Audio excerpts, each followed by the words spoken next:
23 ივლისის ღამეს უკრაინულმა დრონებმა ერთდროულად რუსეთის 3 რეგიონში იმოქმედეს და კვლავაც ისე გაიარეს ხოდბაშესმული რუსული სააერო თავდაცვა, თითქოს იქ არაფერი ყოფილიყო.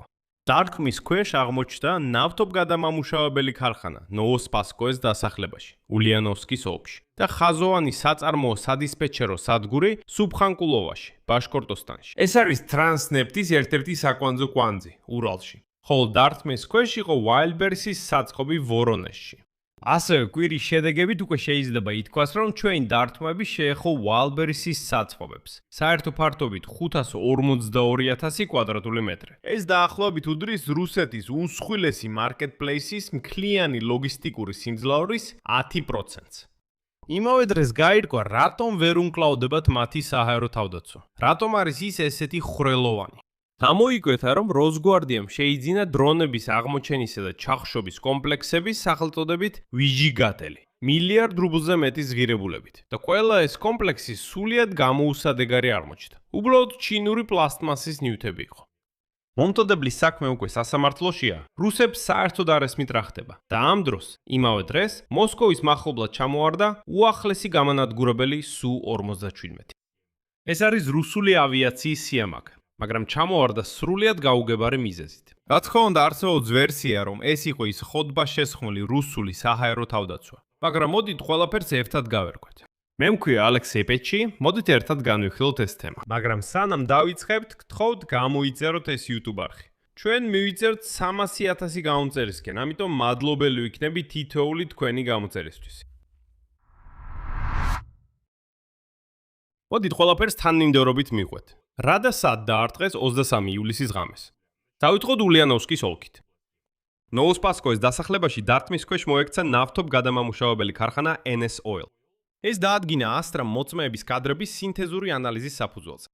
საწარმო მცირეა, სიმძლავრე 600,000 ტონა წელიწადში. ის აწარმოებს მაზუტს, ბენზინისა და დიზელის ფრაქციებს.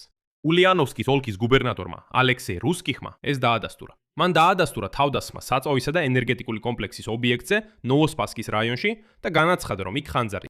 ამასთან უკრაინულმა მონიტორინგის არხმა ექსილენოუნ გამოაკვაკნა ვიდეო, სადაც ჩანს ორი შავი კვამლის სვეტი ულიანოვსკის ოლქის სხვადასხვა ნაწილში. ანუ ნავთობგადამამუშავებელ ქარხანასთან ერთად დაზიანდა ნავთობსაცავიც. ელთ რეგიონში მინიმუმ 2-3 მიზნია დადასტურებული, მაგრამ ადგილობრივი ხელისუფლება ამბობს, რა მოხდა, ცოტა კვამლი იყო.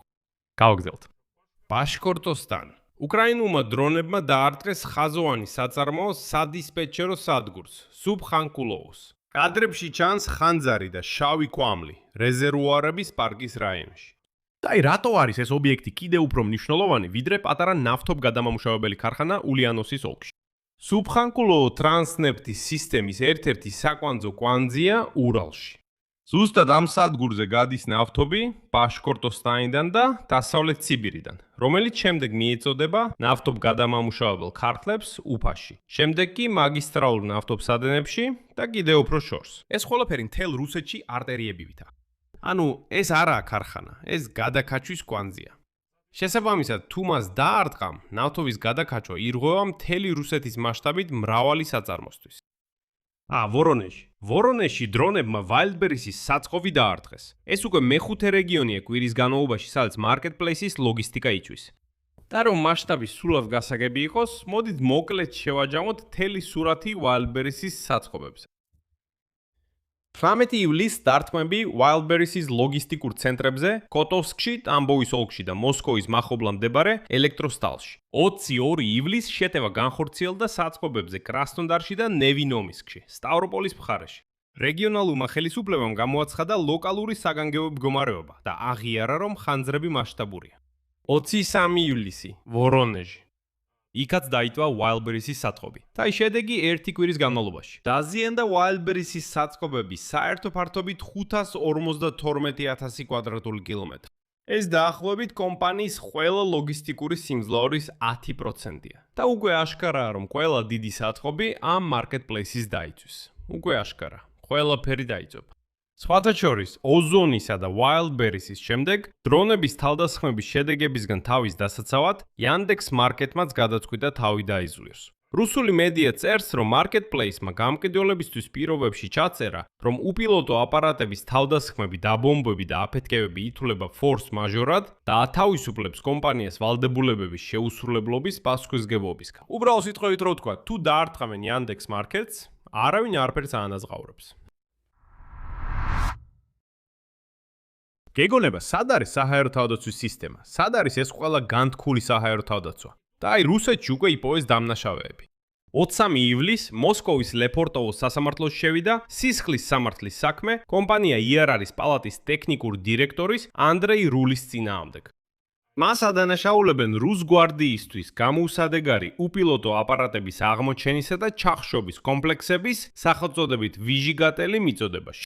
ესე იგი, კომერსანტის მონაცემებით სქემა ასეთია. უკვე 2021 წელს IRR-ის პალატამ განაცხადა, რომ არსებობს სისტემა ვიჟიგატელი. დაფიქრდით, ანუ ჯერ კიდევ სრულმასშტაბიანი ომის დაწყებამდე, როცა დრონები ჯერ კიდევ უცნობი რამ იყო. და ამ კომპანიამ განაცხადა, რომ ჩვენ გვაქვს სუპერმაგარი ჩამხშობები დრონების წინააღმდეგ, რომელსაც ქვია ვიჟიგატელი. მოკლედ, ყველაფერს წავთ გარშემო. არც ერთი დრონი საერთოდ ვერ გადაფრინავს, აი დარწმუნებული იყავით.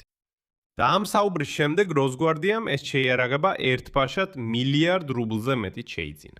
ხოლო როცა უკრაინული დრონები მასიურად გაფრინდნენ რუსეთში, აღმოჩნდა, რომ ეს კომპლექსები არ მუშაობს. ანუ ეს როსგვარდიელები აცკაპუნებენ, მაგრამ არ მუშაობს. ეს უბრალოდ პლასტმასის ნაჭერია. ხოლო პუტინს მოახსენეს, რომ ჩვენ მილიარდად შევიძიენთ ასეთი სუპერ იარაღება. უბრალოდ საოცარი იარაღია. ნებისმიერ უპილოტოს გადავიჭერთ. ამ თვითონ რულს ეხლა მთელი ბუკეტი ედება ბრალად. სამხედრო ტექნიკის, კონტრაბანდა, წინასწარი შეთანხმებით. 9 ეპიზოდი თაღლითობის, დანაშაულებრივი გზით მოპოვებული სახსრების გათეთრების და განსაკუთრებით დიდი ოდენობით საბაჟო გადასახადების თავიდან აცილების. ის დააკავეს ჯერ კიდევ 2024 წლის აგვისტოში, თანაც თავდაპირველად მას მხოლოდ ჩინეთიდან ანტიდრონული იარაღების უკანონო მიწოდება შეეჯობნა. მოკლედ ამ მოხერხებულმა ბიჭმა ჩინეთში რაღაც პლასტმასები იყიდა, რუსეთში ჩამოიტანა, ხო იცის თავისიანები იცის, რომ მისი თავისიანები ცოტა სულელები არიან, გაველურებული რუსები. შეგიძლია აჩვენო პლასტმასი და უთხრა, აი ეს რაღაცა, გამომწვავი ქვია, სუპერი იარაღია.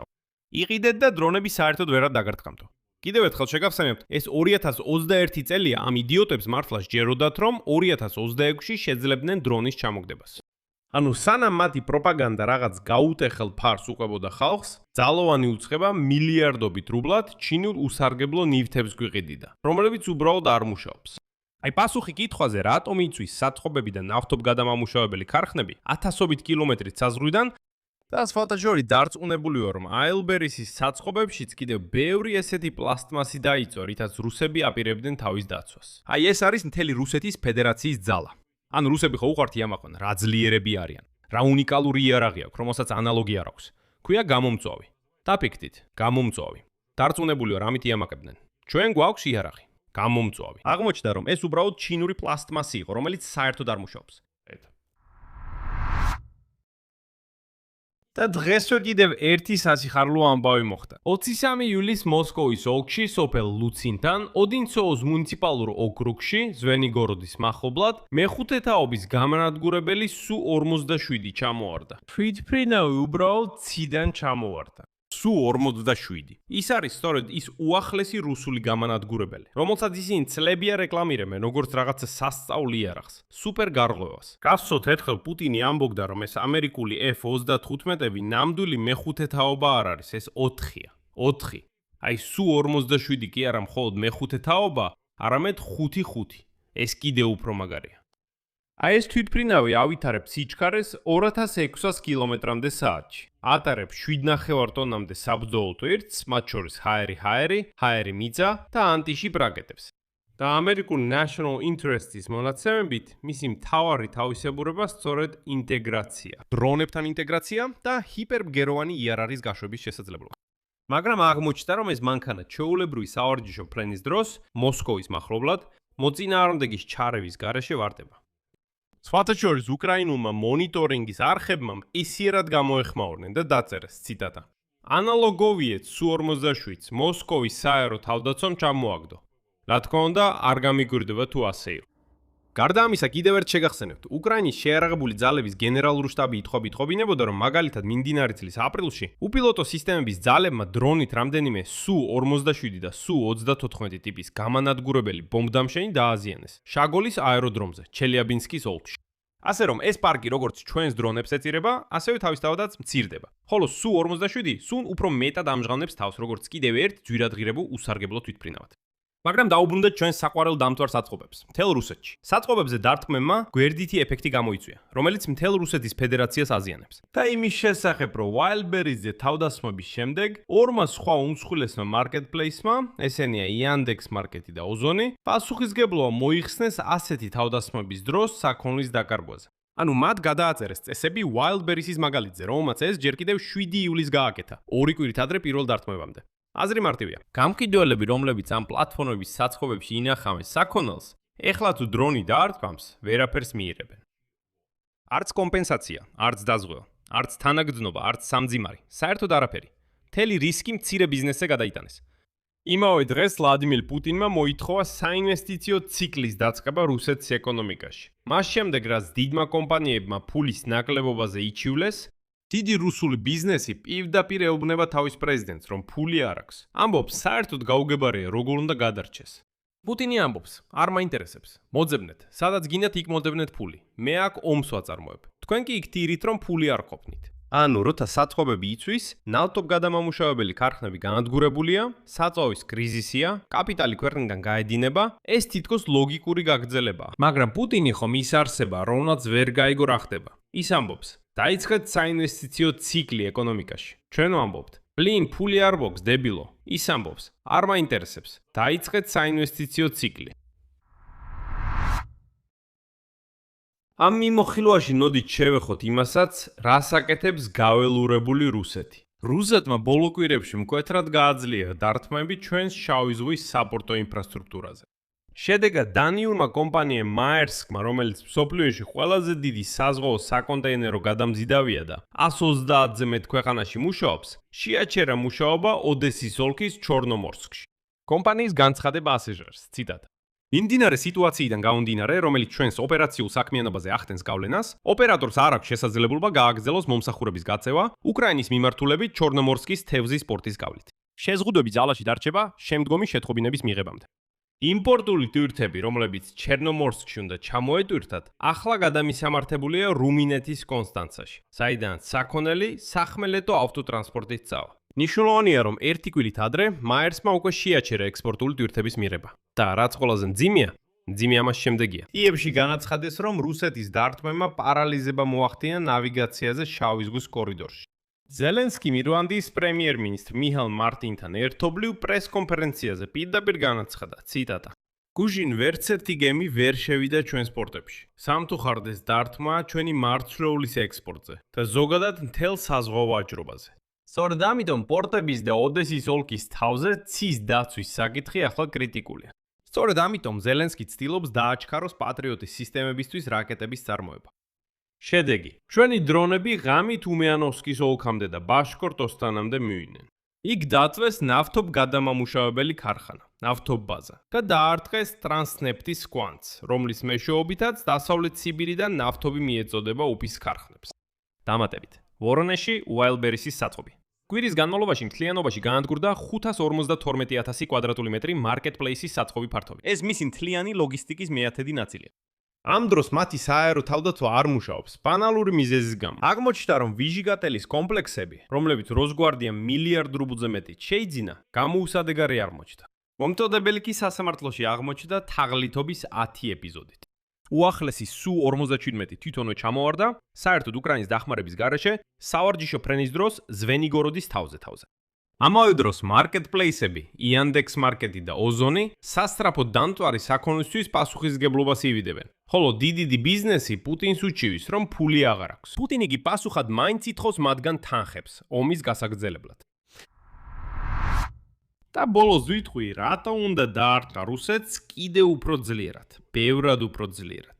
იმიტომ რომ უნდა გვახსოვდეს, რას აკეთებენ ეს ველურები. რუსეთი უთხრამს უკრაინის პორტებს. Maersk-ი გავიდა ჩერნომორსკიდან და გუშინ ჩვენს პორტებში არც ერთი გემი არ შესულა. შავი ზღვისპირეთში საზღვაო კორიდორი სამწუხაროდ პარალიზებულია და ეს რეალური დანაკარგია, რომელიც უნდა ავინაზღავროთ. ზუსტად ამიტომ რუსების გაველურებულ და თავხეთ სიფათებში უნდა ურთხას ყველამ. ყოველ დრო უნდა ურთხათ ძლიერად.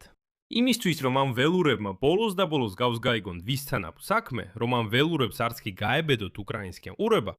და ყველაზე სასაცილო ისაა, რომ ეხლა ეს რუსები თუ გაინტერესებთ, შედით და ნახეთ მათი სოციალური ქსელები.